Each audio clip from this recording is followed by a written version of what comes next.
لبيك اللهم لبيك لبيك لا شريك لك لبيك በመጀመሪያ እንኳን ለኢድ አልፈጥር በዓል በሰላም አደረሳችሁ።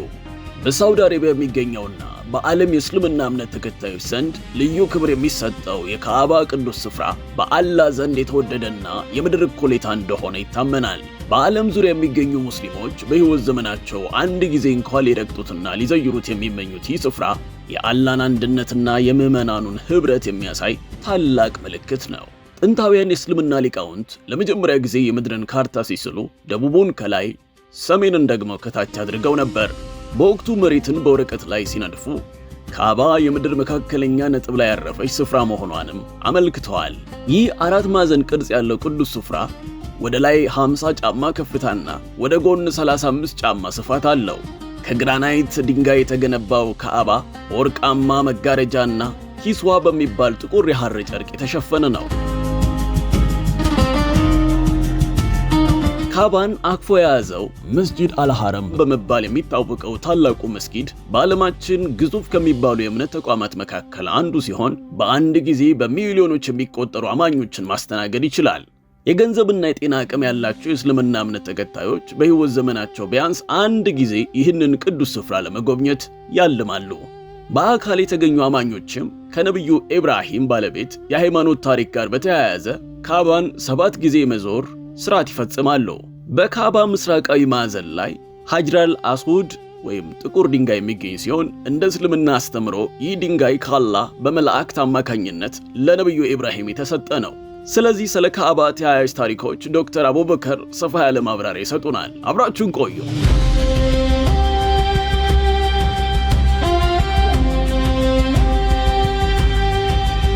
ስሜ ዶክተር አቡበከር ሱለይማን እባላለሁ። እንደ ኃላፊነት እና የሥራ መደቤ በሃይማኖት መምህርነትና እንዲሁም ደግሞ የሃይማኖታዊ ቴሌቪዥን ሱና ቲቪ ስራ አስኪያጅ ነኝ። ትዳር ያለኝና ልጆች አሉኝ አልሐምዱሊላህ። የትምህርት ደረጃ ፒኤችዲ በኢስላሚክ ኖሌጅ ነኝ በግሎባል ዩኒቨርሲቲ ሉብናን ላይ በቤይሩት በሚገኝ ዩኒቨርሲቲ ላይ ነው። የዲግሪ እንዲሁም ደግሞ የማስተርስ እና ቀጣዩን ፒኤችዲ ሶስቱንም እዛው ነው የሰራሁት። ያው በዋናነት እያገለገልኩበት ያለሁት ነገር የዲኑ ኺድማ ላይ ነው ወይም ደግሞ ዲኑን ማገልገል የሚለው ላይ ነው። ምንም እንኳን በይበልጥ አብዛኛው ጊዜን በማስተማር ባሳልፍም የተወሰነ ጊዜ ደግሞ ማስተማር አይነት ስላለው ከዛ ውስጥ አንዱ በቴሌቪዥን እና በሚዲያ የሚተላለፉ ለብዙ ሰው ተደራሽ ይሆናሉ ብለን የምንገምታቸውን ትምህርቶች በእነዚያ በኩል እናስተላልፋለን ማለት ነው። መካ እንደ መጀመሪያ ኡሙል ቁራ የምትባል ከተማ ነች። ኡሙል ቁራ ማለት አላህ በቁርአን ላይ የገለጻት የከተማዎች ሁሉ እናት እንደማለት ነው። የአገሮች ሁሉ እናት። ያው እንደ ሳይንስም ሲኬድ እናት የተባለችበትን ምክንያት ስናይ እምብርት ነችና ይላሉ። የምድር እምብርት ነች። መሃል ሴንተር የሆነ ቦታ ከምድር ላይ መካ ነች ይላሉ። ይህች ቦታ እንደ ታሪክ ያው ከድሮም ጀምሮ ሰዎች ቅድስት ከተማ እንደሆነች ያውቃሉ፣ ያከብሯታል። ይህ የሆነው ከሰው ልጅ መፈጠር ጀምሮ ነው። እንዲያውም አንዳንድ የታሪክ ምሁራን የሚሉት ካዕባን ከሰው መፈጠር በፊት መላእክቶች ናቸው የገነቡት ነው ይባላል። ምንም እንኳን አመዛኝ ሆነው ወይም ብዙዎቹ የታሪክ ምሁራን የሚደግፉት ሐሳብ ነብዩላህ አደም ናቸው። እሳቸው ደግሞ የሰው ልጆች አባት ናቸው። የሁሉም የሰው ዘር የተባለ ሁሉ አባቱ እሳቸው ናቸውና እሳቸው ወደ ምድር ከወረዱ በኋላ ያው የወረዱበት ቦታ ሰረንዲብ ይባላል። ወደ ስሪላንካ አካባቢ የሚገኝ በፊት በህንድ ግዛት ውስጥ የሚገኝ ህንድ ይባል ነበር። ያሁላ ሀገር ሰፊ ነበር ግዛቱ ከዛ ሳይቆራረጡ በፊት ማለት ነውና እዚያ ቦታ ላይ በጣም እጅግ ለምለም የሆነና በጣም ልዩ የሆነ ቦታ ነው። ያ ቦታ ከምድር ቦታዎች ውስጥ በጣም አረንጓዴና የሚያምር የምድር ገነት የሚባል ቦታ እዛ ቦታ ላይ ነውና ከዋናው ከሰማዩ ገነት ስለሆነ የወረዱት እዛ ቦታ ላይ እንዲወርዱ ሆነዋል። ባለቤታቸው እናታችን ሐዋ ደግሞ ከሰማዩ በሚወርዱበት ሰዓት የወረዱበት ቦታ አሁን ጁዳ ብለን ወይም በእኛ አጠራር ጅዳ ብለን የምንጠራው ቦታ ላይ ነው ያረፉት ይባላል። ሲወርዱ ሁለቱም የተለያየ ቦታ ላይ ነው ያረፉትና እየተፈላለጉ ረጅም ጊዜ በኋላ ተገናኙ የሚል ሪዋያ አለ። የት ነው የተገናኙት? አረፋ የሚባል ቦታ ላይ ነው ይባላል። አረፋ የሚባለው ከመካ በተወሰነ ርቀት ላይ የሚገኝ የሐጅ አምልኮዊ ተግባር የሚከናወንበት ዋነኛ ቦታ ነው እና እዛ ቦታ ላይ ተገናኙ። አላህ ቤቴን ስራ አላቸው። ቤቴን ማለት እኔ የቀደስኩትን ያከበርኩትን ትልቅ ቦታ የሰጠሁትን እዚህ ቦታ ላይ ነው ገንባ ብሎ አላህ ቦታውን አሳውቋቸው አደም ያንን ገነቡ።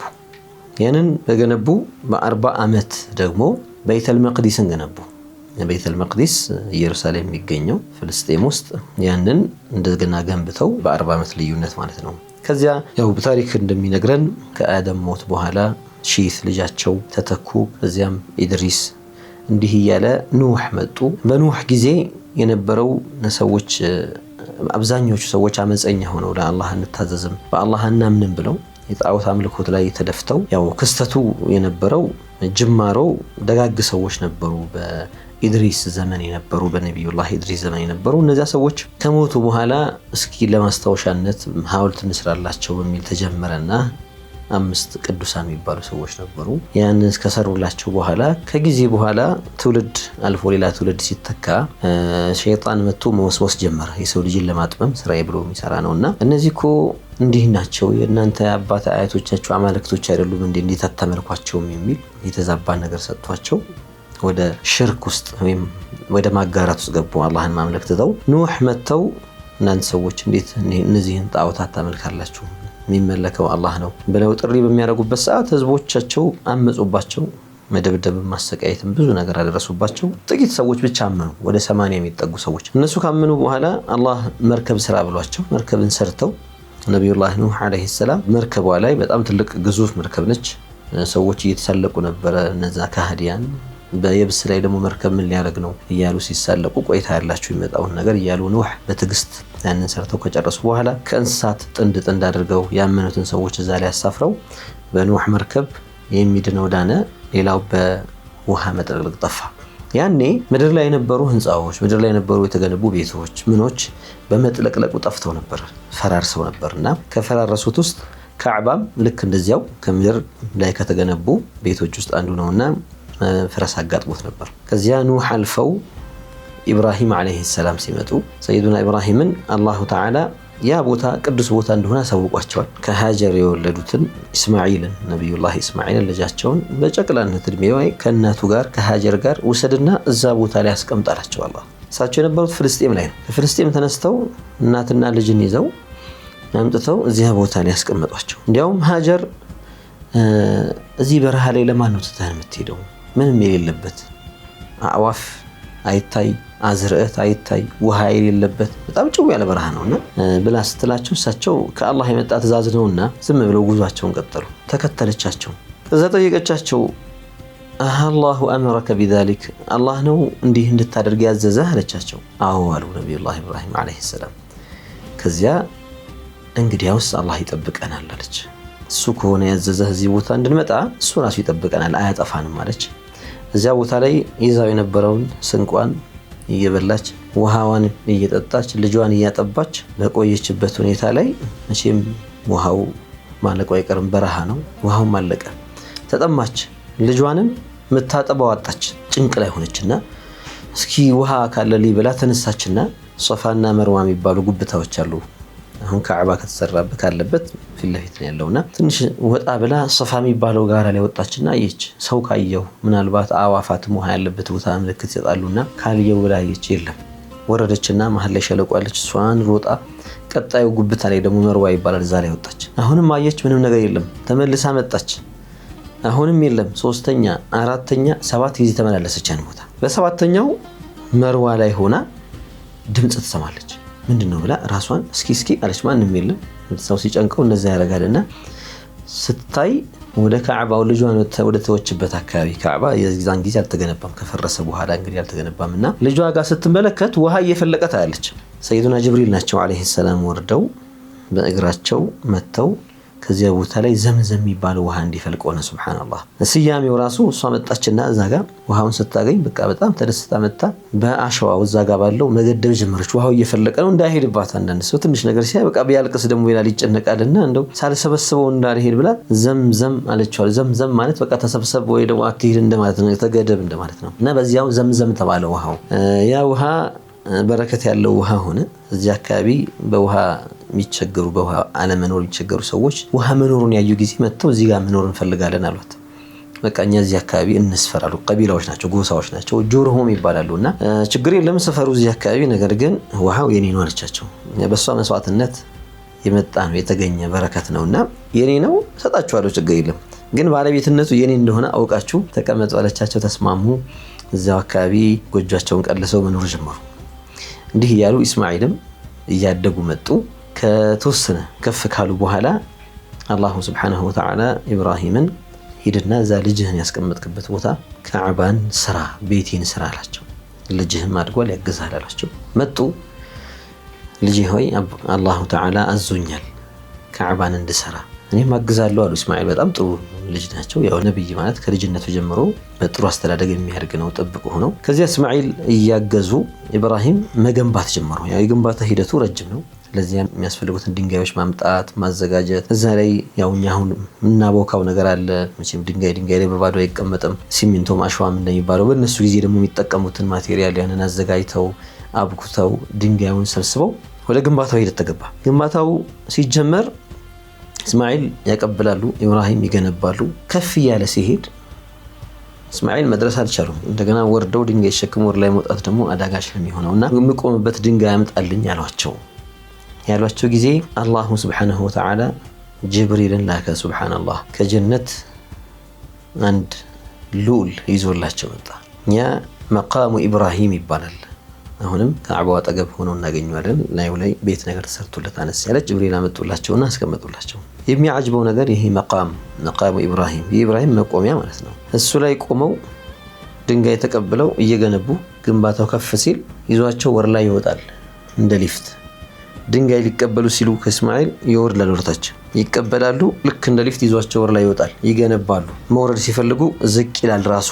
እንዲህ እያለ ነበረና የኢብራሂም አለይሂ ሰላም እግር ድንጋዩ ላይ ታትሞበታል። እዛ ሉ ላይ ማለት ነው። የእግራቸው ምልክት አለ፣ የጫማቸው ምልክት አለ። እስካሁን ድረስ መቃሙ ኢብራሂም እዛው ከአዕባ ጋር እናገኘዋለን። ጠጋ ብለን ካየን በመስታወት ታጥሮ ተከቦ ነው የተገኘው። እዛው ላይ የእግራቸው ምልክትም አለ እና በዚህ መልኩ ገንብተው ጨረሱ። ቤቱን ገንብተው ከጨረሱ በኋላ እንግዲህ ተጣራ አላቸው አላህ ወደዚህ ቤት የሚመጡትን ሰዎች ለአምልኮ ተግባር ማለት ነው። ተጣራ ሲላቸው ጌታዬ ሆይ እኔ ጥሪ አሁን የት ይደርሳል አሉ። እኔ አሁን ብጮህ ማንን አሰማለሁ አሉ። እንደው የፈለገ እንደው ድምጽ ከፍተኛ ቢሆን አላህ ምን አላቸው? አንተ ተጣራ እኔ ነኝ ማደርሰው አላቸው አላህ። ያኔ ተጣሩ።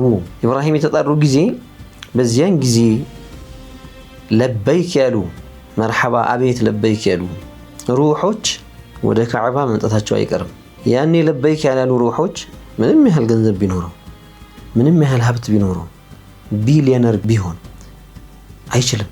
ለምን? አላሁ ተዓላ አልሻለትምና ያንን ጥሪ እንዲቀበል አላደረገውምና። እንዲያውም ለበይክ ባለው ቁጥር ልክ የሚመላለስ አለ ይባላል። ያንዳንዱ የሚመላለሱን ደግሞ ብዛት ደግሞ ይችላል። አንዳንዱ አንድ ይሄዳል፣ አንዱ 10 ይሄዳል፣ አንዱ 40 ጊዜ ይመላለሳል። የጥሪውን የተቀበለበት መጠን ነው ይላሉ። ያ ሆነ ሰይዱና ኢብራሂም አለይሂ ሰላም ዱዓ እያደረጉ ነበር ቤቱን ሲገነቡ። ረበና ተቀበል ሚና ኢነከ አንተ ሰሚዑል ዓሊም፣ ጌታዬ ሆይ ይህንን ስራችንን ተቀበለን፣ አንተ ሰሚና አዋቂ የሆንክ ጌታ ነህ፣ የውስጣችንን ታውቃለህ፣ ስላዘዝከን ነው የሰራ ነው። ይህንን አላህ ምን አላቸው ኢብራሂምና ኢስማኤልን? አንጠሂራ በይቲየ ሊጣኢፊነ ወልዓኪፊነ ወሩክዕ ሱጁድ፣ ቤቴን አጽዱ አላቸው አላህ። ንጹህ አድርጉት። የሚመጡ ሰዎች አሉ፣ ጠዋፍ የሚያደርጉ ሰዎች አሉ፣ በካዕባ ዙሪያ አላህን አምልኮ ይፈጽማሉ። እንዲሁም ደግሞ ኢዕቲካፍ የሚያደርጉ አሉ። እዛው መጥተው እዛው ተቀምጠው ቁርአን እየቀራ ሌሎች አምልኮ ስራዎችን እየሰራ አላህን እያወደሰ የሚቀመጣል። መጥቶ የሚሰግዳል፣ ሩኩዕ ሱጁድ የሚያደርጋል። ለእነዚህ ሰዎች ቤቴን ንጹህ አድርጉ አጽዱላቸው ብሎ አላህ አዘዛቸው። ይሄ የቤቱ ክብር ነው። እየታዘዙ ያሉት ነብይ ናቸው። ነብይ ትልቅ ክብር ያለው ነው። እንደገና ይህንን ቤት አጽዳ ንጹህ አድርግ ሲባል ደግሞ የቤቱን ክብር የሚያሳይ ነው። የቤቱ ግንባታ ከተጠናቀቀ በኋላ ኢብራሂም ቤቱ ከሌሎች ቤቶች የተለየ እንዲሆን ምልክት ማድረግ ፈለጉ። ኢስማኤል ልጃቸውን እስቲ ቆንጆ ድንጋይ እንደው የሆነ የሚያምር ቅርጽ ያለው ወይም ደግሞ ጥሩ የሆነ ድንጋይ ፈልገህ አምጣልኝ፣ ቤቱ ማዕዘን ላይ ያደርገዋለሁ፣ አንግሉ ላይ ያደርገዋለሁ፣ ያ ምልክት ይሆናል። ምናልባት ሌሎች ሰዎችን ቤት ቢገነቡ ይሄ የዚህ ቤት መለያ ምልክት እንዲሆን ብለዋሉ። ያኔ እነዚሁ ጅብሪል አለይሂ ሰላም መጡ። ሱብሃንአላህ ከጀነት ልዑል ይዘው መጡ። ያ በአሁኑ ሰዓት ሐጀሩል አስወድ የምንለው ነው። አልሐጀሩል አስወድ ጥቁሩ ድንጋይ ይባላል። ነገራችን ላይ ይሄ ሲወርድ ጥቁር ድንጋይ አልነበረም፣ በጣም ነጭ የሚያበራ ብርሃን ነበር ይላሉ። ያጠቆረው የሰው ልጆች ኃጢአት ነው ይላሉ። በኃጢአታቸው መጥተው ሲነኩት ሲዳሰሱት እየጨለመ ብርሃኑ ወደ ጥቁርነት ተቀየረ ይባላል። ሱብሃንአላህ እንጂ ሲመጣ ብርሃናማ ነበር። ያንን አመጡላቸው። ኢብራሂም አለይሂ ሰላም ቦታው ላይ ያስቀምጡት። በጣም የተባረከ ድንጋይ ነው፣ አላህ ባርኮታል፣ ከጀነት የወረደ ነውና ያንን ነው ነብያችን አለይሂ ሰላቱ ወሰላም በረከት ስላለው ይህንን ሐጀር ጠዋፍ ባደረጉ ጊዜ ካዕባን ጠዋፍ ሲያደርጉ መተው ስመውታል። ሰይድና ዑመር ረዲየላሁ ዐንሁ በእሳቸው ኸሊፋነት ዘመን ላይ ሐጅ ሲያደርጉ ሐጀሩል አስወድን ሊስሙ መጡና እኔ አንተ ድንጋይ እንደሆንክ አውቃለሁ፣ አምናለሁ፣ እንደማትጎዳም እንደማትጠቅምም አውቃለሁ። ነብዩ ሙሐመድ ሰለላሁ ዐለይሂ ወሰለም ሲስሙህ ባላይ ኖሮ አልስምህም ነበር አሉ። ይሄ እኛ ሙስሊሞች እምነታችን ድንጋይ አምልኮ አይደለም፣ ጣዖት አምልኮ አይደለም፣ ቤትም አናመልክም። ነገር ግን የአምልኮ ተግባር መተግበሪያ ቦታ እዚህ ቦታ ሄዱና አምልኮ ስንባል እዚያ ቦታ ላይ የአምልኮ ቦታ እናደርገዋለን። ከዛሬ ሶላት ለመስገድ ለዒድ ሶላት ስቴዲየም እንሄዳለን። ስቴዲየም የሚመለክ ነገር ሆኖ ሳይሆን ወይ ፊት ለፊት የምናቆመው ነገር የምናመልከው ነገር ሳይሆን ኢነማ ተሰብስበን አምልኮ የምንፈጽምበት ቦታ ይሆናል። ከቦታ ቦታ ደግሞ አላህ ለያይቷል። አንዱን የተሻለ ቦታ አድርጎታል፣ አንዱን ጥሩ ቦታ አድርጎታል። ሌሎች ቦታዎች ደግሞ መጥፎ ቦታዎች ደግሞ አሉ። ደግሞ ጥሩ ቦታዎች ላይ ደግሞ አምልኮ መፈጸም የተወደደ ስለሚሆን እዛ አካባቢ የሚደረገው ዒባዳ የበለጠ ይሆናል። መካ ከተለየችበት ነገሮች መካከል አንዱ ካዕባ እሷ ከተማ ውስጥ መገንባቱ ነው። በሁለተኛ ደረጃ ነቢይ የተባለ ሁሉ ወደዚያ ቦታ ያልሄደ የለም። እስካሁን እንግዲህ ነቢያት በአንዳንድ ሐዲሶች ላይ ከ124,000 ማያንሱ ነቢያት ተልከዋል ይባላል። በየዘመኑ የሰው ልጅ ከተፈጠረበት ጊዜ ጀምሮ ከአደም ጀምሮ እስከ መደምደሚያው ነቢይ ሙሐመድ ዓለይሂ ሰላቱ ወሰላም ድረስ በዚህ ቁጥር የሚሆን ነቢያት ተልከዋል። እነዚህ ነቢያት ሁሉ ወደ ካዕባ ጋር ያልመጣ የለም ይባላል። ሐጅ ለማድረግ የአላህን ትእዛዝ ፈጽሞ ያንን ቤት ለመዘየር ይመጣል። ለምን አላህ ምድር ላይ ያስቀመጠው የመጀመሪያው ቤት ነው። ኢነ አወለ በይቲን ወዲዐ ሊናስ ለለዚ ቢበከተ ሙባረከ፣ የመጀመሪያው ለሰው ልጆች አምልኮ ማድረጊያ ቦታ ተብሎ የተገነባላቸው ቤት ለለዚ ቢበከተ ይላል። በካ መካ ሁለቱ የአንድ ሀገር ስሞች ናቸው። መካም ትባላለች፣ በካም ትባላለች። እና እቺ በካ ውስጥ ወይም መካ ውስጥ የሚገኘው ቤት ነው። ይሄ ቤት ደግሞ አላህ ለእሱም ብቻ እንድናመልክበት በአላህ ላይ ምንም እንዳናጋራበት እንዲገነባ ያዘዘው ቤት ነው። የአምልኮው ስፍራ ማለት ነው፣ ቅዱስ ስፍራ ነው። ሌላ መካን የሚለያት ነገር ምንድን ነው? ከሌሎች ከተሞች ህግጋት የተለየ ህጎች አሏት። እንደ ሸሪዓም አላህ ባወረደው ህግ ላይም መካ ውስጥ ሐረም የሚባል ክልል አለ። ለካዕባው ሲባል ለመካ ከተማ ሲባል ክልል ተደርጓል። በነቢዩላህ ኢብራሂም ዓለይሂ ሰላም እሳቸው እየከለሉት ነው ይላሉ። አላህ ክልሉን እዚህ ድረስ አድርጌልሃለሁ ብሏቸው። በዚያ ክልል ውስጥ ነፍስን ማጥፋት አይቻልም። ሐታ በድሮ በጣዖት አምልኮ ጊዜ እንኳን ከሰው ጋር ጸብ ካላቸው እንደው የደም ያፈሰሰ እንደዚህ ሰው ካለ እዛ ከገባ አይነኩትም፣ እስኪወጣ ይጠብቁታል። ከሐረም ክልል ውጭ ሆኖ ይጠብቁታል። ለምንድን ነው ሲባል ሊሑርመቲል ሐረም ይላሉ። ይሄ ሐረም ክልል ይባላል። ሐረም ማለት ምንድን ነው ሲባል አላህ ሱብሓነሁ ወተዓላ እንዲህ አይነት ግድፈቶች እንዳይሰሩበት የከለከለበት እንዲጠበቅ ያደረገው ወይም ደግሞ ሚነል ሑርማ ነው ይላሉ። ከክብር ያጎናጸፈው ቦታ ነው ይላሉ። እና እዚያ ቦታ ላይ እንዲህ አይነት ጥፋቶች እንዳይጠፉ፣ ሌላም ቦታ መቼም ጥፋት ነው። ነገር ግን ሐታ ሄደም ማፍሰስ እንደው በሐቅ ነው እንኳን ቢባል እንኳን እዛ ውስጥ አያደርጉትም። ከዚያ ውጭ ሆኖ ነበር የሚያደርጉት። ካዕባ ጋር እንዳሉ ሲታወሳቸው ትንሽ ፈራ ያደርጋሉ። ምንም እንኳን ከጊዜ በኋላ ያው ነብይን የተካ ሲሄድ እነሱም ደግሞ በመሃል በነብይ መላክና መላክ መሃል ክፍተት ሲኖር በዚያች ክፍተት ወደ ጣዖት አምልኮ ገብተው ያንን አላህን መገዛትን ትተው ጣዖታትን እየሰሩ ቀስ በቀስ ያው ሰዎች ወደ ጣዖት አምልኮ የሚገቡት አላህን ከፍጡራን ጋር ከማመሳሰል እየተነሳ ምንጩ አላህን በፍጡራን እሳቤ ማሰብ ሲጀምሩ ያንን ነገር ታዲያ እዚህ ምስል እናርግለትና ለምን አናመልከው የሚባል ነገር ውስጥ ይገባል። ለማቅረብ ያክል ወደ አእምሯችን ሰው በጣም የሚወደውን ሰው ፎቶውን ይዘላል።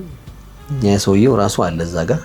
ከዛ ለማስታወሻ እንደው ሰውየውን ባላገኘው እንኳን እንደው በናፈቀኝ ቁጥር ከፈት አድርጌ እንደው ፎቶውን ለይልና ድሮ አሁን የዲጂታል ስልኮች ምናምን ባልነበሩበት ሰዓት ፊልም አሳጥበ ምናምን ከዛ በወረቀት ይዘው አልበም ውስጥ ከቶ ምናምን ነበር። አሁን ያ ነገር እየቀረ መጥቷል። ሰዎች ቀስ ብለው ፈጣሪን ከማምለክ ወደ ጣዖት አምልኮ የገቡበት በዚህ ስቴፕ ነው ይላሉ። በዚህ ሂደት ነው አምላክን ከፍጡራን ጋር በመሳልና በማመሳሰልና በቃ እንግዲያውስ የሆነ ነገር እንስራለትና እሱ እዚህ ላይ ይሰፍርበታል በሚል እሳቤ ከነሱ የሰሩት እንጨትና ድንጋይ ላይ ጌታ እንደሰፈረበት አድርገው ማሰብ እነዚያን ጣዖታት አስገብተው ካዕባን ሞልተውት ነበር።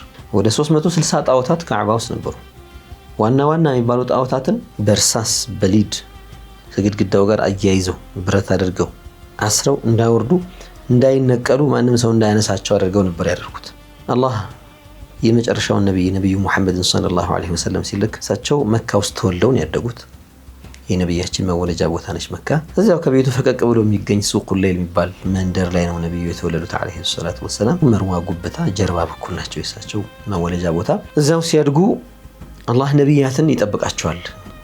ራሳቸውን ካወቁበት ሰዓት ጀምሮ ወደ ጣዖት አምልኮ ወይም ከአላህ ሌላ ነገር ማምለክ የመሳሰለው ነገር ውስጥ አይገቡምና በንጽህና አደጉ ነብዩ ዐለይሂ ሰላቱ ወሰላም። እና የጣዖት አምልኮ ውግዝ ነገር እንደሆነ ልባቸውን አላህ ነገሮታል፣ በልባቸው አውቀዋል።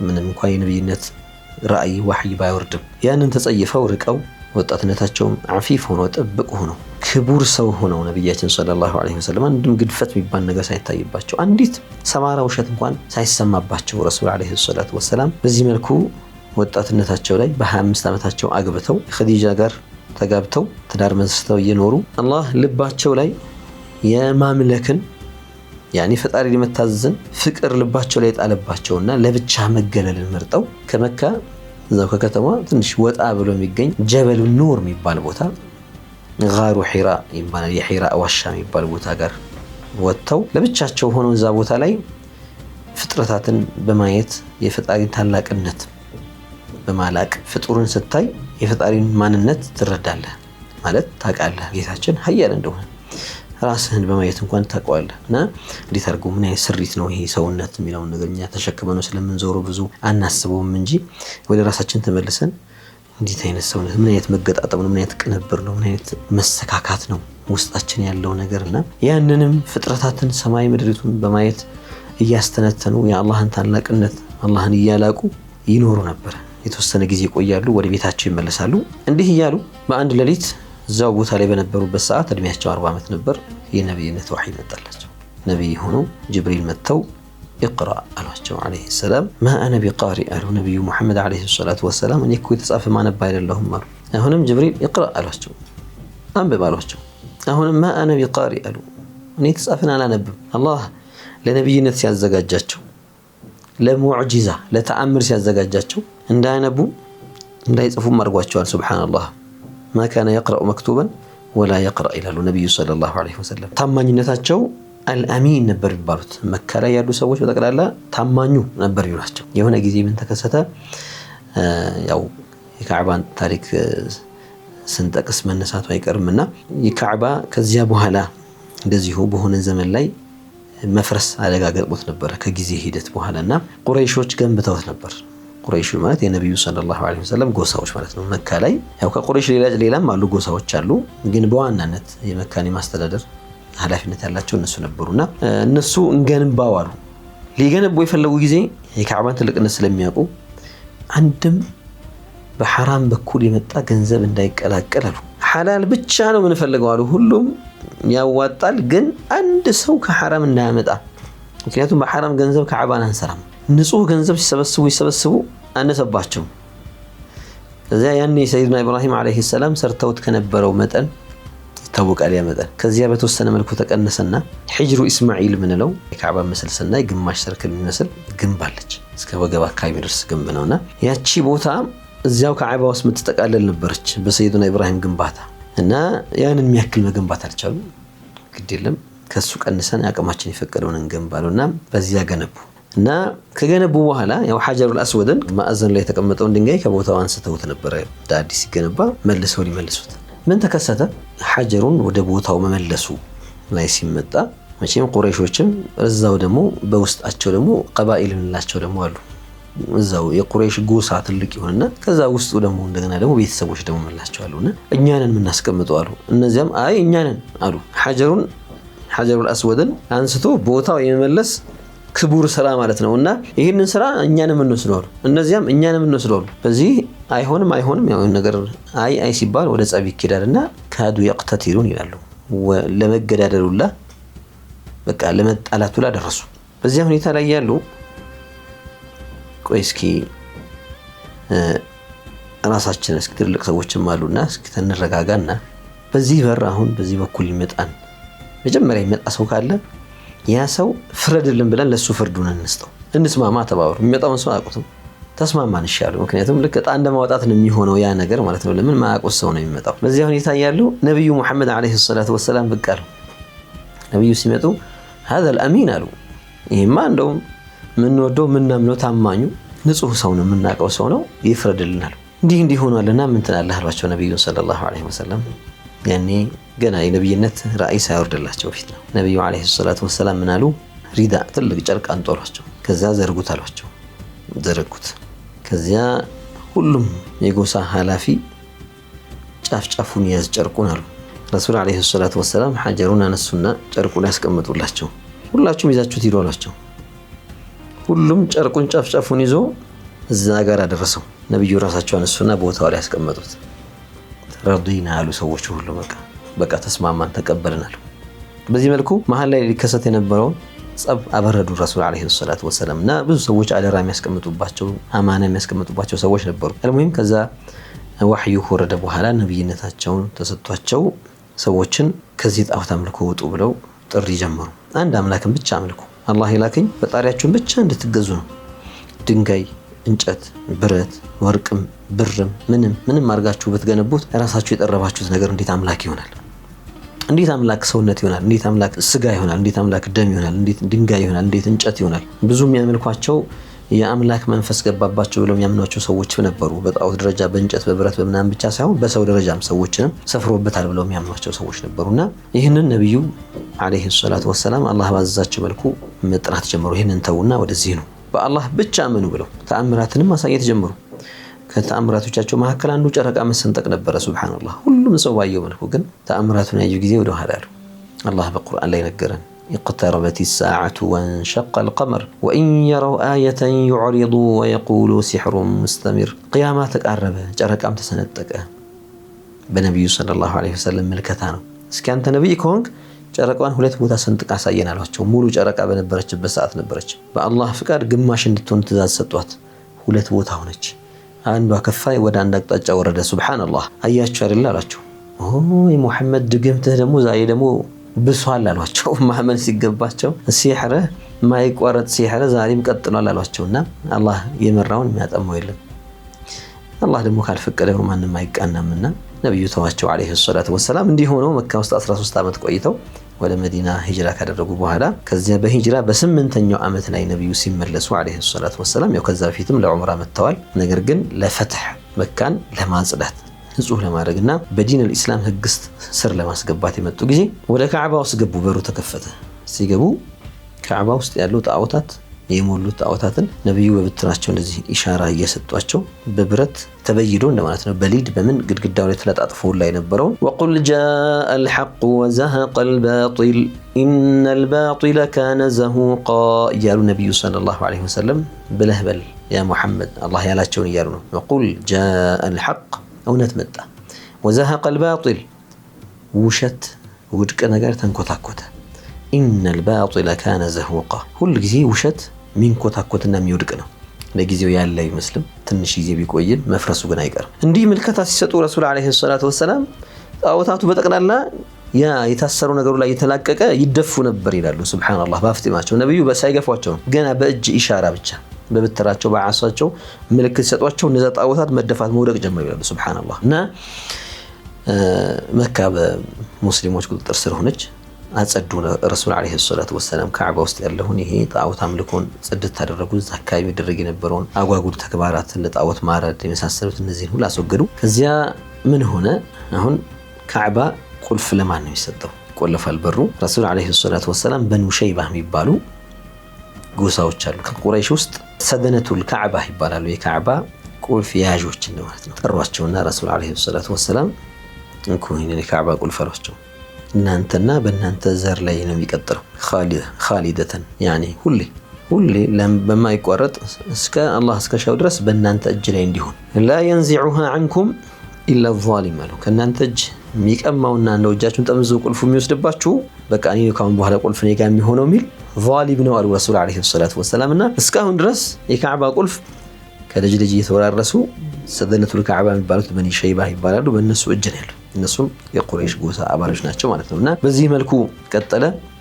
ከነቢዩ ዓለይሂ ሰላቱ ወሰላም ህልፈት በኋላ ሰይዱና አቡበከር፣ ከዚያ ዑመር፣ ከዚያ ዑስማን፣ ከዚያ ዓሊ፣ ከዓሊይም መገደል በኋላ በጣም ከባድ ፊትና ተከስቶ ነበርና በሰይዱና ዓሊ ኸሊፋነት ስራ አንገባም ብለው ያመፁ የነበሩ ሰዎች እየተዋጉ ነበረ። ያ ክስተት ነበረ። ከዚያ በኋላ በጊዜው አብዱላህ ብኑ ዙበይር ረዲየላሁ አንሁ የኸሊፋነት ኃላፊነት ሰጥቷቸው ነበረ። ያኔ በተወሰነ ጊዜ ሁሰይን የሰይዱና ዓሊ ሐሰን ኢብኑ ዓሊ የሰይዱና ዓሊ ልጅ ተተክተው 6 ወር ያክል ቆዩ። ከዚያ ለሙዓዊያ ተውለት። ከዚያ በኋላ በዚያ ክስተት ላይ አብዱላህ ብኑ ዙበይር ኸሊፋ በነበሩበት ሰዓት ከሙዓዊያ በኋላ ምን ተከሰተ? ያኔ እሳቸውን ኸሊፋነት አንቀበልም የሚሉና ለሙዓዊያ ልጅ ነው ኸሊፋነትን ምናምነው ብለው ጸብ ውስጥ ገቡ። ጦርነት ውስጥ ገባ። ካዕባም የመጎዳት አደጋ ገጠሙ።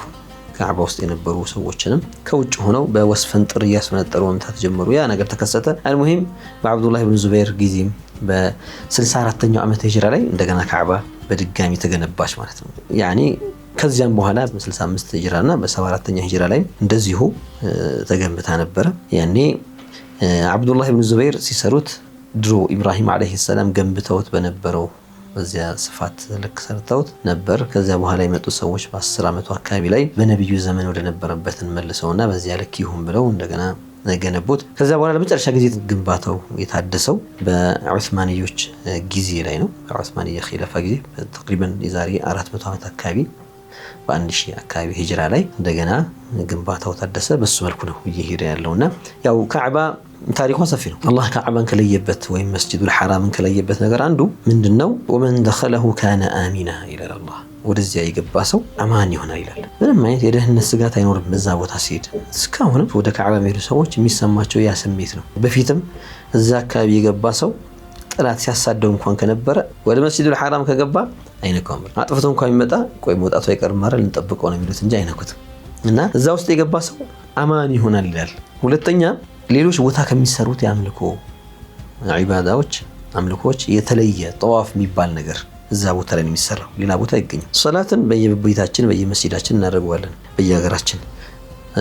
ቁርአን መቅራትም ዚክር ማድረግም እነዚህ ጠዋፍ የሚባለው ነገር ግን የት ነው የሚደረገው? እዛ ጋር ብቻ ነው ያለው። ብቸኛ አምልኮ ሌላ ቦታ ማይደረግ እዛ ቦታ የሚደረግ ነገር አለ። ሌላ ደግሞ ሶስተኛ በጥሩ ስራ የሚገኘው አጅር ሶላት ሰግዶ የሚገኘው አጅር ለምሳሌ አንድ ሰው አንድ ሶላት ሰግዶ 10 ሐሰና የሚያገኝ ከሆነ አገሩ እያለ ወደ መስጂዱል ሐራም ሄዶ ሲሰግድ በ100,000 ነው የሚባዛው። ሱብሃንአላህ 100,000 እጥፍ አጅር ያስገኛል። እና በዚህ ነገር አላህ ለያት። ሁለት እዚያ ቦታ ያኒ እንደ ሸሪዓዊ ክብርና ጥበቃ እንደተደረገለት ሁሉ እንደገና ደግሞ በሐቂቃ በተፈጥሯዊ ደግሞ ጥበቃም ደግሞ አለው። ተፈጥሮ ምንለውኛ አላህ የሰራው ስሪት ማለት ነው። አላህ የሰራውና አላህ ያላቀውን ማንም አይደፍረውምና አላህ ከፍ ያደርገውን ማንም ዝቅ ያደርገውምና ያንን ቦታ አላህ ጠብቆታል። እዛ ቦታ ላይ በአላህ በጥበቃው ስር ያደረገው ቦታ ስለሆነ ሐታ ነብዩ ሰለላሁ ዐለይሂ ወሰለም ይላሉ ወደፊት መሲሑ ደጃል የሚባል ይመጣል። ይህ መሲሑ ደጃል የሚባለው በአላህ የካደ ሰው ነው። ነገር ግን እኔ ፈጣሪ ነኝ እያለ የሚጣራ ነው። አምላካችሁ ነኝ የሚል ነው። ወደፊት ነው የሚመጣው ገና። ይህ ሰው በጣም አደገኛ ነው፣ ኸጢር ነው። አንዳንድ ምልክቶች ሰዎች ሲያዩ ለተአምር መስሎ የሚታያቸው ነገሮች አሉ። ያንን ያሳያል። ብዙ ሰዎች ያንን ሲያዩ ይሞኛሉ፣ ይታለላሉና አምላካችን የሚሉና የሚከተሉታሉ። አይሁዶች በብዛት ይከተሉታል ይባላል። ይሄንን ደጃል የሚባለውን ሰው እና ሰው ነው። አንድ አይኑ የጠፋ ነው፣ አንድ አይኑ ራሱ የተመታ ነገር ነው። አንድ አይኑ ራሱ እና ሞላ ያለ ከበኒ እስራኤል ሰዎች ውስጥ አንዱ ሰው ነው። እስካሁን ድረስም አለ። ያኔ በአንድ ደሴት ላይ በሰንሰለት መላእክቶች ተብትበው አስረውት እዛ አስቀምጠውታል። ሱብሃንአላህ ሰዓቱ የደረሰ ጊዜ ይመጣል። ይህንን ያዩ ሰዎች አሉ። አንድ ተሚም አዳሪ የተባለ ሰሐቢ መርከብ ላይ በጉዞ ባህር ላይ የተጓዙ እያለ ለንግድ ቢሄዱበት በማዕበል ምክንያት ረጅም ርቀት አቅጣጫ ስተው ሄዱ። ከሚሄዱበት አቅጣጫ በጣም የአንድ ወር መንገድ ያክል ይባላልና ሄደው መርከቡ በዚህ ያረገ ማዕበሉ ወስዶ አቅጣጫ ስቶ ነፋሱ አንድ ደሴት ላይ ያሳርፋቸዋል። እዛ ጋር ደርሰው ወርደው ሲንገላቱ ከርመዋል ባህር ላይ። እንረፍ ብለው እዛ ደሴት ላይ ሲመጡ ደሴቱ ላይ አንድ ጸጉሩ ጥርጥር ያለ፣ አንድ አይኑ የጠፋ፣ ሁለተኛው አይኑ የደበዘዘች ሰው ጠብደል ያለ በሰንሰለት ተተብትቦ ታስሮ ተቀምጧል። እና ተሚምና ጓደኞቻቸው ማነህ አንተ ብለው ይጠይቁታል፣ ያዋሩታል። እና እሱ መጀመሪያ ሊያናግራቸው በተለያየ ቋንቋ ይናገራል። በአረብኛ አዋራቸው፣ አረብኛ እንደሚያውቁ አወቀ። ከዚያ ከየት ናቸው አላቸው። እንደዚህ የመጨረሻው ነብይ መጣ አላቸው። አዎ አሉት።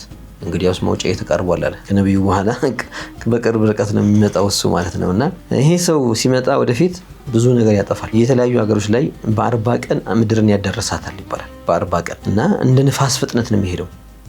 መካ ግን አይገባም። ይመጣል፣ ለመግባት ይሞክራል፣ ነገር ግን አይችልም። በሌላኛው አቅጣጫ ይመጣል፣ ለመግባት አይችልም። በሌላኛው ተራራ በኩል ይመጣል፣ መግባት አይችልም። ሱብሃንአላህ መካ ታጥራለች፣ በፍጹም እንዳይረግጣት እንዳይገባባት። ሌላውን ቦታ ሲያበላሽ ሲያወድም ሰው ሲገል ብዙ ነገር ይታይለታል። ሰማይን አዝንቢ ይላታል፣ ታዘንባለች። ለፈተና ነው። መሬት ላይ ያሉ ወርቆችን ማዕድኖችን ውጡ ይላቸዋል። እግሩ ስር እንደ ንብ አውራ ይከተሉታል ከመሬት ፍልቅ እያሉና ይሄ ገንዘብ ላይ የሚንጠለጠልና ፍቅሩ ዱንያ ላይ ብቻ የሆነ ሰው ይታለላል፣ ይሞኛል። በቃ ይሄ ነው አምላክ ማለትስ እንደዚህ ነው ወርቅ የሚሰጥ ብሎ እንደዚህ የሚሰጡ ሰዎች አሉና እንደዚህ አይነት ጥበቃ የተደረገላት ቦታ ነች ካዕባ። ሌላ ካዕባ ላይ መጥፎን ነገር ቀስዱ የመጣ ሰው ወይም ደግሞ ይሄ ለዲን ሳይሆን ዓለማዊና ጠፊን ነገር በተለይ ስሜታዊ ነገር አስቦ ይመጣ ሰው የሚጠፋበትን ነገር ስለሆነ መክሰሪያውን የሚሆነው አላህ ይጠብቀን። ብዙ ሰዎች ወደ ካዕባ ሲሄዱ ዱንያን ብቻ አስበው ይሄዳሉ። የካዕባን ክብደት፣ ትልቅነት፣ ክብሯን አስበው እዛ ቦታ አምልኮ እናደርጋለን ብለው ሳይሆን በቃ ሄጄ የሆነ ነገር ከሳስቤ የሆነ ነገር አድርጌ ይላል እና ለስርቆትም ይሄድም አለ እኮ የባሰም አለ። አላህ ይጠብቀንና ለእንዲህ አይነት ተግባር ለመጥፎ ተግባር የሚሄዱ ሰዎች እርጉም ነው የሚሆኑት። አላህ ይጠብቀን። ይሄ ሰው ልቡ ላይ የነበረው ነገር ሁሉ ያጣል። በረከት የሚባል ነገርን ይነፈጋል። ለምን? የካዕባን ክብር ያልጠበቀ ሰው። ረሱል አለይሂ ሰላቱ ወሰላም በዚህ የካዕባ ቦታ እዛው ቆመው እዛው አካባቢ በነበረበት የዓረፋ ቦታ ላይ ሆነው ዛሬ ምንድነው ቀኑ አሏቸው። ቀኑ እንደዚህ ነው። አመቱ ምንድነው? አመቱ እንደዚህ ነው። እሺ እንግዲያው አላህ በዚህ ይህንን ቦታ እርም አድርጎባቸዋል፣ ክልክል አድርጎባቸዋል። የማይሆን ነገር እንዳሰሩበት፣ ዛሊም እንዳታስጠጉበት፣ ጨቋኝ ሰው ይመጣ እና በቀኛ ጋር ተጠለሉላችሁ እንዳታስገቡ፣ መጥፎ የሚሰራን ሰው እንዳታግዙ፣ የዚህን አገር ሑርማና ክብር ጠብቁለት ብለው ነብዩ ሰለላሁ ዐለይሂ ወሰለም ተናግሯል። በጣም ብዙ በረከት አለ። በጣም ለየት የሚያደርጋት ካዕባን እዚያ ቦታ ላይ ተቀምጦ ካዕባን በማየት ብቻ የሚገኝ በረከት አለ። በማየት ብቻ ሱብሃንአላህ፣ መስገዱ፣ መቅራቱ፣ ሌላው ነገር ሳይታሰብ ማለት ነው። ተቀምጦ ብቻ ካዕባን በማየት የሚያገኘው የልብ ሰኪና አለ፣ የልብ እርጋታ አለ፣ ስክነት ልቡ ላይ ያገኛል። ከዚያ ባሻገር ደግሞ የሚገኝ ሐሰናት ምንም አለ፣ ደግሞ አጅር ምንም አለ ለሚመለከቱ ብቻ። አላሁ ተዓላ ብዙ ረሕመት ነው ካዕባ ላይ የሚያፈስውና ይህችን ካዕባን መዘየሩን መመላለሱንም አላህ ይወፍቀን ኢንሻአላህ። ሩሓችን ለበይክ ካሉት በተደጋጋሚ ለበይክ ካሉት ሩሖች አላህ ያደርግልን። ለበይክ አላሁመ ለበይክ ለበይከ ላ ሸሪከ ለከ ለበይክ። ካዕባ ክብር አላት ስንል ለሌሎች ሀገሮች ላይ ከሚደረጉ የተለዩ ተግባራት እዛ ይተገበራሉ። የተለዩ ህጎችም አሏት። ከነዚያ ከህጎቿ መካከል ለምሳሌ አንድ ሰው ጧፍ አደርጋለሁ ቢል በካዕባ ዙሪያ ዞራለሁ ቢል የግድ ውዱ ኖሮት ጧሃራ ኖሮት ሰውነቱን ሸፍኖ በንጽህና መሆን አለበት። ወደዚያ ቦታ ላይ ለምሳሌ የወር አበባ ያለች ሴት አትገባም። ትጥበት ግዴታ የሆነበት ሰው እዛ ቦታ ላይ አይገባም። ለዚያ ክብር ለመጠበቅ ማለት ነው። ልባችንንም ቢሆን እንደው ልባችንን ለማጽዳት እንጂ ለማቆሸሽ ብሎ አስበው ሰው ወንጀል ለመስራት ብሎ ወይም እዛ ቦታ ላይ ለመተናኮል ብሎ ይሁን ነገር ለማድረግ ብሎ ከሄደ ይሄ ሰው ለካዕባን ክብር ያልጠበቀ ለራሱም ያላዘነ ሰው ነው። በነገራችን ላይ የካዕባን ክብር አለመጠበቅ ጉዳቱ ወደ ሰውዬ ወደ ራሱ ላይ ይመጣ። በአሁን ሰዓት ምናስተውለው ነገር አለ። ዋና ተግባር ካዕባ ጋር የሚሰራ ተግባር ምንድነው ሲባል ሐጅና ዑምራ ናቸው። ሐጅ በአመት አንዴ ነው የሚደረገው፣ ጊዜ ያለው ገደብ አለው። ዑምራ ግን አመቱን ሙሉ አለ፣ ክፍት ነው የዑምራ ተግባር። ከዑምራ ተግባሮች ዋነኛው ወደዚህ አገር ከመግባቱ በፊት ሐርሞ ይገባል። ዒባዳውን ስራውን መስራት እንደፈለገ ተዘጋጅቶ፣ ወንድ ልጅ ከሆነ የተሰፋ ልብስ ትቶ እንደዚህ ብትን ጨርቅ ከታች የሚሸረጥና ከላይ እንደ ሻል ጣል የሚደረግ ነገር ይለብስና በዚህ መልኩ ይገባል። ከሽቶ ከመሳሰሉት ነገሮች ራሱን ይቆጥባል፣ ያርቃል። ገና ወደ ሐረም ክልል ከመግባቱ ፊት ይሄ የሐረም ክልል ሳትገቡ ተዘጋጅታችሁ ግቡ የሚል ትልቅ መልእክት ነው። ለዚህ ለምትሰሩ ስራ ቀድማችሁ ተዘጋጅታችሁ ግቡ። ከገባ በኋላ ጠዋፍ የሚባል ነገር አለ። 7 ጊዜ ጠዋፍ ይደረጋል። ስርዓት አለው። ያንን ጠብቆ ከዚያ ሰዓይ የምንለው የኢስማኤል እናትን በሶፋና በመርዋ መካከል የተመላለሰችበትን ያንን ተግባር ለማስታወስ አላሁ ሱብሓነሁ ወተዓላ ይሄ መስዋዕትነት የተከፈለበት ነገር ነውና እወቁት ብሎ አላህ አዞን እዚያ ቦታ ላይ አላህን እያወሳን እንድንመላለስ አላህ አዘዘ። ይሄ አንዱ ክፍል ነው። የመጨረሻው ፀጉርን መላጨት ወይ ደግሞ ማሳጠር ነው። ሴቶች ያሳጥራሉ፣ ለወንድ የሚሻለው መላጨት ነው። ይህም ደግሞ ምን ይባላል? በቃ ከነበረበት ከጉድፉ ከቆሻሻው ከምናምኑ መጽዳትና ላዩ ላይ ያለውን ነገር እንደማራገፍ አይነት ማዕና ይሰጠዋል ማለት ነው። በውስጣዊ ደረጃ ነው እና እነዚህ ነገሮች ሲሰራ ሰው ቀድሞ የሚከለከላቸውን አውቆ የሚገባበትን የሚሰራውን ነገር አውቆ መግባት መቻል አለበት። የምናስተውላቸው ነገሮች በአሁኑ ሰዓት አብዛኛው ሰው ያኔ ሃይማኖቱ እስልምናችን ከሚያዘው ውጪ በሆነ ወይም ደግሞ ከሚያስተምረው ካስተምሮ ውጪ በሆነ መልኩ እዛ ቦታ ላይ የሚሄዱ ሰዎች አሉ። አንዳንዱ በቃ እዛ ቦታ ሄጃለሁ ብሎ ሰልፊ ለመነሳት ብቻ መሄድ አለ። ይውልኝና የስሙልኝ ነገር ከዓባ ጋር ቆሞ አንተ ከልብህ አላህን ነው የምትለምነው። እዛ ቦታ ሆነ ክቡር ቦታ ነው፣ በጣም ትልቅ ቦታ ነውና እዛ ቦታ ሆነ የልብህን ያ ረብ ጌታዬ ሆይ አምላኬ ሆይ ያልክ አላህን እንደመለመን። አንዳንዱ ግን እስኪ አንሳኝ እያለ ዱዓ እንደሚያደርግ መስለው ካሜራ አንድ ጊዜ ፎቶ አንሳኝ ይላል፣ እንደዚህ ይላል። ይሄ ማስመሰል ይመስላልና እንዲህ አይነት ተግባራት እስልምና ላይ ውጉዝ ናቸው። ለምንድን ነው ለይውልኝ ለይስሙልኝ ምናምን ብለህ የምትሰራው ነገር አለ። ይሄም አንድ ነው። ከዚያ ባስ ያለ ደግሞ ሌላ ነገር ለመስራት መሄድ አይጠፋም። እዛ ቦታ ላይ ለስርቆት ተግባር አስበው የሚሄዱ ሰዎች አሉ። ምንም እንኳን በአሁኑ ሰዓት ያለው ሴኩሪቲ ምናምን ኃይለኛ ሆነው እንደው ያግዳቸዋል እንጂ ግን እንደዚህ አይነት ሀሳቦችን አስበው የሚሄዱ አሉ። ምክንያቱም ሰዎች አምልኳቸው ላይ ስምጥ ይላሉ እዛ ቦታ ላይና ቦርሳቸው ኪሳቸው ውስጥ ያለውን ልብ አይሉም ብለው ይሄን ለመስራት የሚሄዱ ሰዎች አሉ። አሁን ይሄ ለራሱ እርግማን ፈልጎ እንደመሄድ ነው። አላህ ይጠብቀን። የቦታዎች ክብደት ምንድነው? ሰውን በሆነ ነገር ላይ ልታስምለው እንኳን ስትፈልግ መስጂድ ውስጥ ሚንበሩ አካባቢ እዛ አካባቢ ላይ ና እዚህ ጋር ነው መሐላው የምታደርገው ስትለው እኮ ፈራ ይላል እኮ ትንሽ ይዋሸኩን ይጠነቀቃል። ወደ ካዕባ ጋር ሲመጣ ከሌላው ቦታ በጣም የተከበረ ቦታ ስለሆነ ሰዎች ይበልጥ ከኃጢአት ይጠነቀቁበት። ልባቸውንም አላህ ያየዋልና ውስጣቸው ላይ የሚንቀሳቀሰውን ሐሳብ ውስጣቸው የሚያመላልሱትንም ሐሳብ መጥፎ ማቀደው ይሁን ጥሩ ማስበው ይሁን አላህ ያየዋልና እንዲህ አይነት ነገር እንዳይመጣብህ እንዲህ አይነት ቦታ ላይ ሆኜ ክቡር ቦታ ላይ ሆኜ እንዴት እገድፋለሁ ብለህ ራስን የበለጠ ከቆሻሻ የምታጸዳበት ቦታ ላይ አንዳንዱ ሰው ተቃራኒ ሆኖ ስታገኘው በጣም ያሰጋል። እና ሌላው ይሄንን ያምልኮ ቦታ ለዱንያ ቦታ ነገር ብቻ አድርጎ መጠቀም ባይሰርቅም ባያጭበረብርም እንደው በሐላልም ቢሆን የሚያደርገው ግን ይሄንን በቃ ዱንያዊ ነገሮች ብቻ ፍለጋ ለዚህ ነገር ለዓለማዊ ነገር ብቻ ብሎ ሲሄድ ብዙ ያጣል። ብዙ የሚያጣው ነገር አለና እኛ እናውቃለን። እስልምና ሐራምና ሐላል የሚባሉ ሁክሞች አሉ፣ ህጎች አሉ። የሚፈቀድና ማይፈቀድ ግን ብትተው የሚሻልና ብታደርገው የሚሻለው የትኛው ነው? መተውን የሚሻለው ወይስ አለመተውን የሚሻለው ተብሎ ደግሞ ምርጫ የሚሰጥበት ነገር ደግሞ አለ።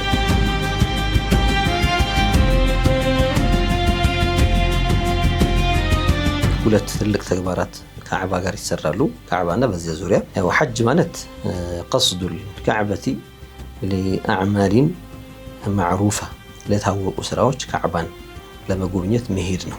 ዑምራም እንደዚሁ ለታወቁ ዚያረቱል ካዕበቲ ለአዕማሊን መኽሱሳ የታወቁ የተለዩ ስራዎችን ለመተግበር ወደ በይቱላህ ወደ ካዕባ ዚያራ መሄድ ማለት ነው። ልክ ቤትን እንደመዘየር ይባላል። ያኔ እዛ የሚሄዱ ሰዎች የአላህ እንግዶች ይባላሉ። በይቱላህን ሊጎበኙና ዒባዳ ሊያደርጉ አምልኮ ሊፈጽሙ ስለሚሄዱ ያው በይቱላህ ስንል አላህ አካል አይደለምና የሆነ ቤት ውስጥ የሚቀመጥ ነገር እንደ ሐውልት እንደ እንጨት እንደ ድንጋይ የሚሆን ነገር አይደለም። ድንጋዩንም ብረቱንም ሰውንም ስጋም አጥንትንም አፈሩን ወርቁን ሁሉን ማዕድን ፍጥረታትን በጠቅላላ የፈጠረ ጌታ በአእምሮም አይሳልም።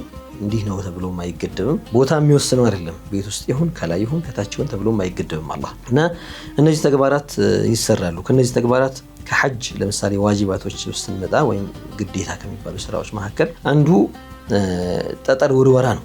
ይሄ ጠጠር ውርወራ ከምንድን የጀመረው የሚለውን ለማየት ወይም ደግሞ ምንን ለማስታወስ ነው አላህ እዛ ጋር ግዴታ ያደረገው። ክስተቱ ሰይዱና ኢብራሂም ዓለይሂ ሰላም የአላህን ትእዛዝ ለመፈጸም የመጀመሪያ ፍልስጤም ነበሩ ብለናል።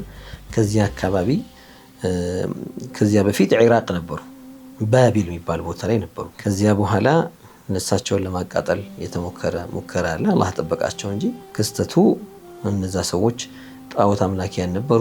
ሰይዱና ኢብራሂም ደግሞ አላህ በቁርአን ላይ እንደነገረን ወለቀድ አተይና ኢብራሂም ሩሽደሁ ሚን ቀብል ኢብራሂምን ከድሮውኑ ከጥንቱኑ ቀናው መንገድ አሳይቻለሁ ብሏል አላህና ኢብራሂም አለይሂ ሰላም ጣዖት አምልኮን አይደግፉ። ማንም ነብይ ጣዖትን ያመለከ የለም። ማከፈረ ቢላሂ ነብይ ይላሉ። በአላህ የካደ ነብይ የለም ብለዋልና አድገው ሲያዩት የሚሰሩት ስራ በፍጹም ተቀባይነት ያለው ነገር አይደለም። ሰው እንዴት ራሱ ጠርቦ ራሱ ይገዛል? አተንሒቱና አተዕቡዱነ ማ ተንሒቱን ይሉ ነበር። አተዕቡዱነ ማ ተንሒቱን የጠረባችሁትን ታመልካላችሁ። እንዴት ይሄ እንዴት አእምሯችሁ ይሄድ ምን ሆናችሁ ነው?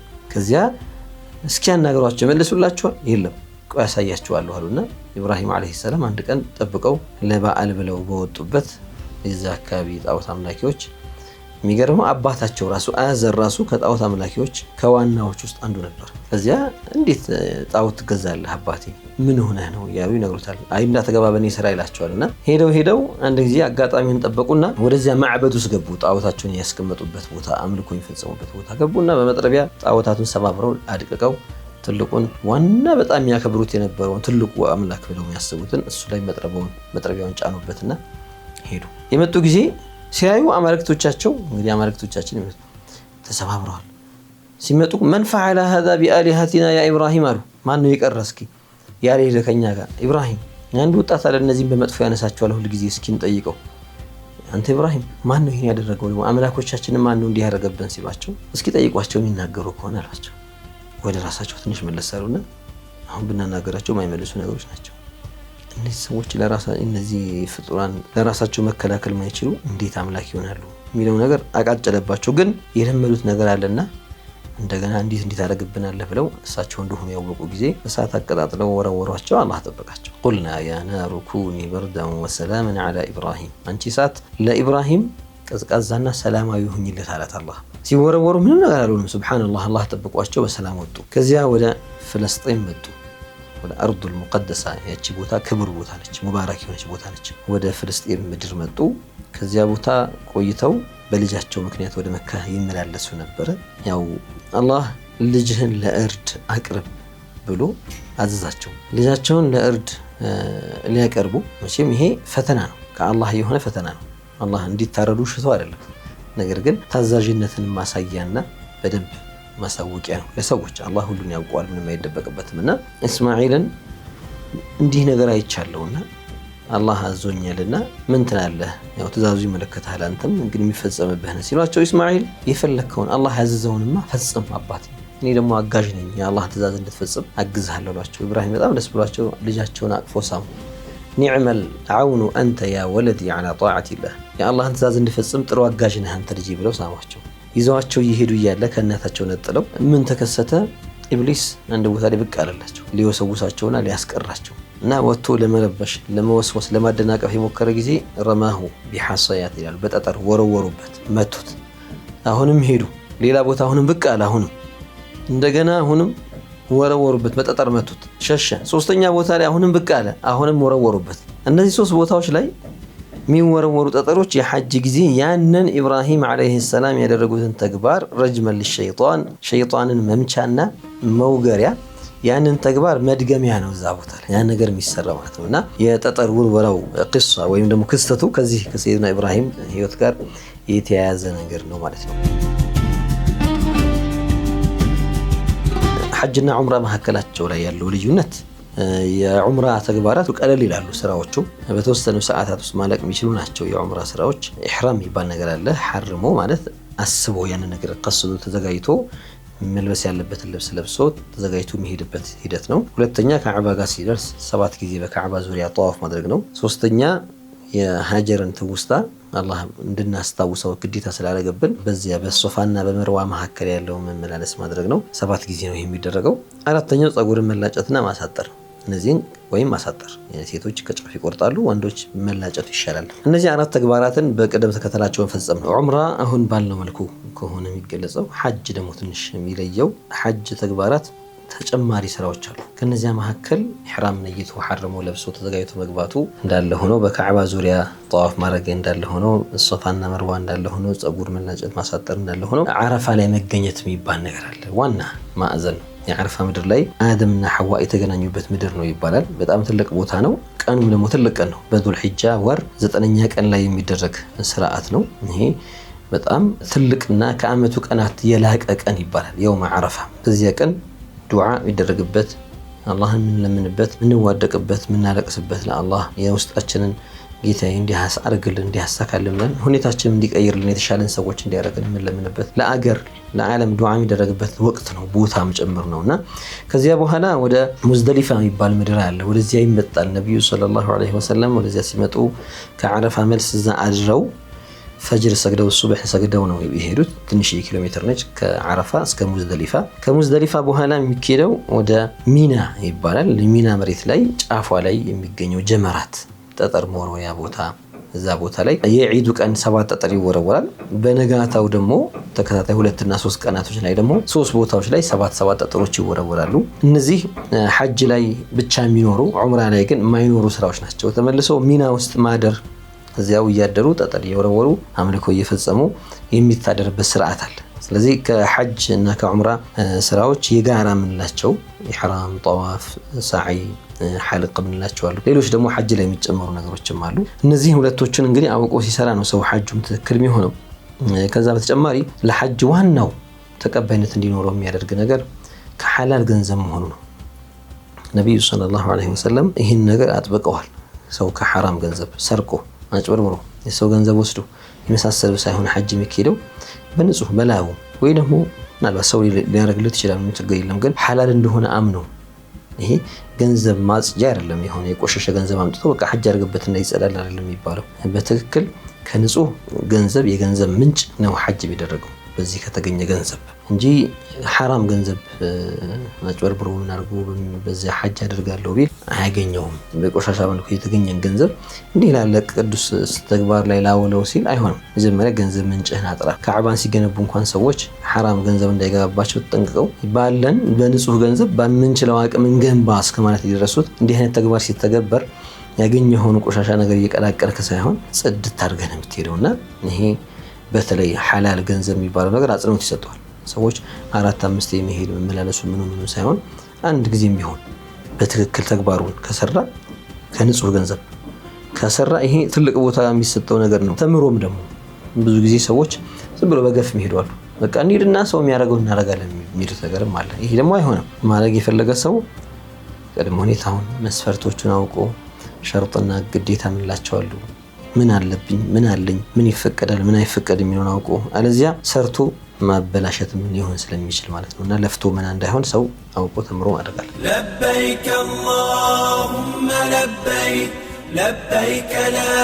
ሸሪከ ለከ ለበይክ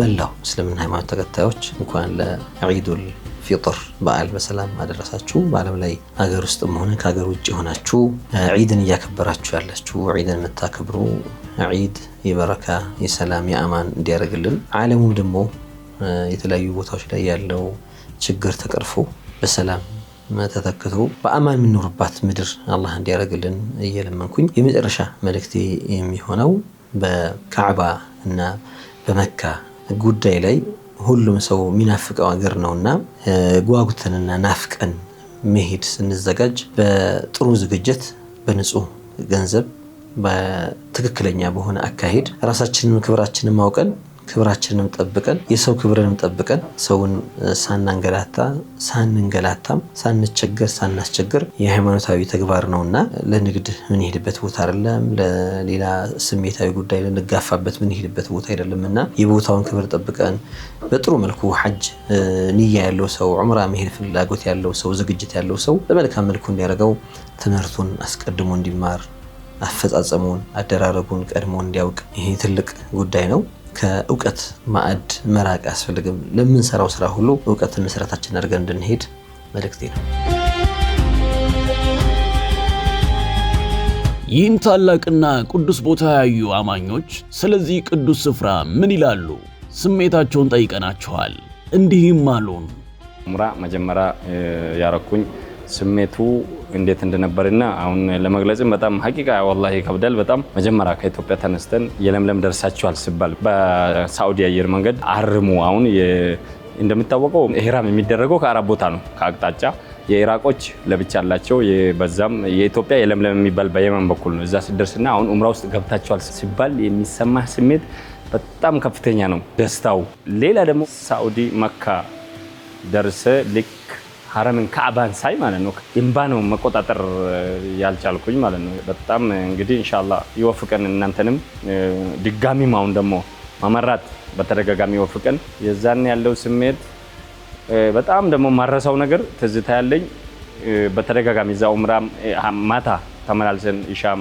ሱቢም ስንሰግድ ሐረም አካባቢ ሌሊት ላይ ማታ ከኢሻ በኋላ ከላይ ቆመ ወደ ታች ከሱጡ ላይ ወደ ታች ሳይ መብራቱ ከላይ ነጭ ነው፣ ዙሪያ ሁላ ነጭ፣ የሰው ልብስ ነጭ፣ ኢህራሙ ነጭ፣ አምፑሉ ቤቱ በሙሉ እና ራሴን መልሼ ጠየቅኩኝ። ምንድነው ያለው አሁን እውን ላይ ነው ወይስ ምንድነው? እውን ነው ወይስ ጀነት የሚባለው ራሱ ጀነት ተውሲፉ የጀነት ነው የመሰለኝ ሲነገር የነበረው ይሄ እውነት ዱንያ ነው አልመሰለኝም። በተደጋጋሚ ያርጋለሁ ዑምራም ሐጅም አልহামዱሊላህ። ግን በተለይ ዑምራ ብዙ ጊዜ ያርጋለሁ ማድረጉን የመጨረሻ ነኝ። ከዛ በኋላ አልሄድኩም። ጠዋፈል ወዳ የሚባል አለ። ጠዋፈል ወዳ የማሰናበቻ ጠዋፉን ሳደርግ በጣም አልቅሼ በቃ እንባይ መቆጣጠር አልቻልኩም። አሁንም ዙሬ ሐረም ያለው ወላሂ ከዛ በኋላ አልሄድኩም። ኢንሻአላህ የመጨረሻ ስንብት እንዳይሆንብኝ እመኛለሁ። ሌላው ሙስሊሙ ማህበረሰብ ኢንሻአላህ እንኳን ለኢደል ፍጥር አክበር አደረሳችሁ፣ በሰላም አደረሰን። ሁላችንም ደግሞ ሐጅ ዑምራ ይወፍቀን። ሐጃችን ዑምራችን ደግሞ ኢኽላስ ያለው ለኢባዳ አስለን ኢነል ሐጅ ወልዑምራ ሚን ሸዓኢሪላህ ነው። አልሐጅ ወልዑምራ ሚን ሸዓኢሪላህ ነው፣ ከአላህ ኢባዳዎች ነው እንጂ እንደ ቱሪዝም አይደለም። እንደ ቱሪዝም መቆጠር የለበትም የሚል ምክር አለኝ። ሰው ነይቶ እዚህ ውስጡን በስሜቱ ካዕባን መዲነተል ሙነወራን ጠይባ መዲነተል ሙነወራ በጣም ቆንጆ አጥይባ ትባላለች። መዲና ጥይባ ማለት ያማረች ማለት ነው። ተውሲፏን በዛ አይቻለሁ ነው በቃ ማማሯን ጥይባ መሆኗን ማለት ነው። በጣም የሚገርም ስሜት ነው እዛም የሚሰማህ ማለት ነው። መዲናም ከሚገባ በላይ ከሚገልጸው በላይ ቆንጆ ነው። ኢንሻአላህ ጥይባ ነው ስሙ። ኢንሻአላህ እንኳን አደረሰን።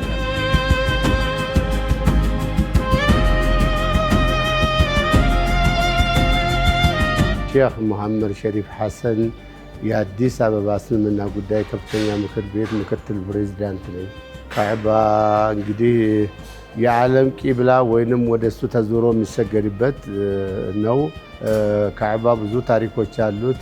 ነብዩላህ ኢብራሂም ናቸው ከልጃቸው ጋር አብረው ከእስማኤል ጋር የገነቡት። እኔ መጀመሪያ ጊዜ ነው ሐጅ ሳረግ ካዕባን መቋቋም ማየትም በጣም የሚከብድ ደረጃ አለ። ከዛ ሶፋና መርዋ የሚባሉት አሉ።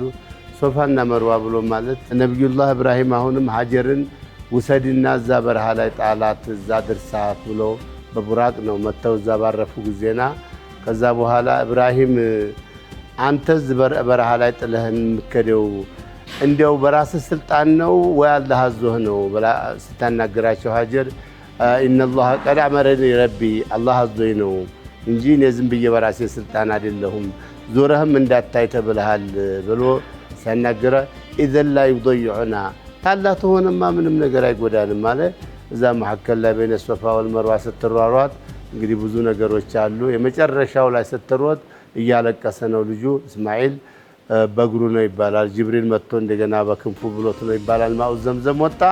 ማኡ ዘምዘም ከወጣ በኋላ እንግዲህ እዛ አካባቢ ምንም ውሃ የለም፣ ምንም ነገር የለም።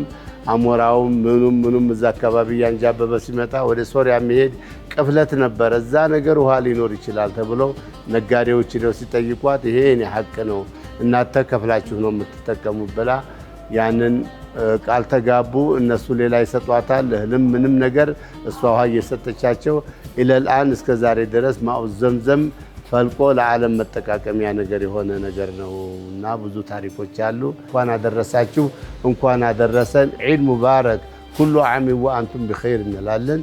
ወሰላሙ ዓለይኩም ወረሕመቱላሂ ወበረካቱ።